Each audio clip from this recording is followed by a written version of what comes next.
காஞ்சிபுரம் மாவட்டம் ஸ்ரீபெரும்புதூர் ஒன்றியத்திற்கு உட்பட்ட இறையூர் ஊராட்சியில் நீர்வளத்துறை கட்டுப்பாட்டில் தேவநேரி உள்ளது.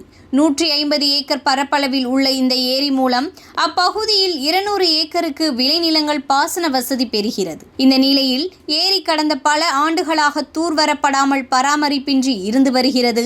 இதனால் சிறு மழை பெய்தாலே ஏரி அதன் முழு கொள்ளளவை எட்டி உபரி நீர் கால்வாய் வழியாக வெளியேறி குண்டு பெரும்பேடு ஏரிக்கு சென்றடைகிறது. இந்த நிலையில் ஏரி உபரி நீர் கால்வாயை தனிநபர் ஒருவர் ஆக்கிரமிப்பு செய்ய முயல்வதாக விவசாயிகள் புகார் தெரிவிக்கின்றனர். நீர்வழி பாதையில் மண்ணை கொட்டி நிரப்பி வருவதோடு கால்வாயில் கட்டிட கழிவுகளை கொட்டி வருவதாக விவசாயிகள் கூறுகின்றனர். இதனால் உபரி நீர் செல்லும் நீர்வழி பாதை அடைக்கப்பட்டு வருவதால் பயிரிடப்பட்டுள்ள விளைநிலங்களுக்குள் அதிகப்படியான தண்ணீர் உட்புகுந்து பயிர்கள் வீணாவதாக விவசாயிகள் வேதனை தெரிவிக்கின்றனர். எனவே பயிரிடப்பட்டுள்ள விளைநிலங்களை பாதுகாக்க நீர்வளத்துறை அதிகாரிகள் நடவடிக்கை எடுக்க வேண்டும் என விவசாயிகள் கோரிக்கை வைக்கின்றனர். இது குறித்து நீர்வளத்துறை அதிகாரிகளிடம் கேட்டதற்கு உபரி நீர் கால்வாய் தொடர்பாக விவசாயிகளிடம் இருந்து புகார் வந்துள்ளதாகவும் நீர்வழி பாதையில் உள்ள மண்ணையும் ஆக்கிரமிப்புகளையும் அகற்றி விளைநிலங்களை பாதிக்காதவாறு நடவடிக்கை எடுக்கப்படும் என தெரிவித்துள்ளனர்.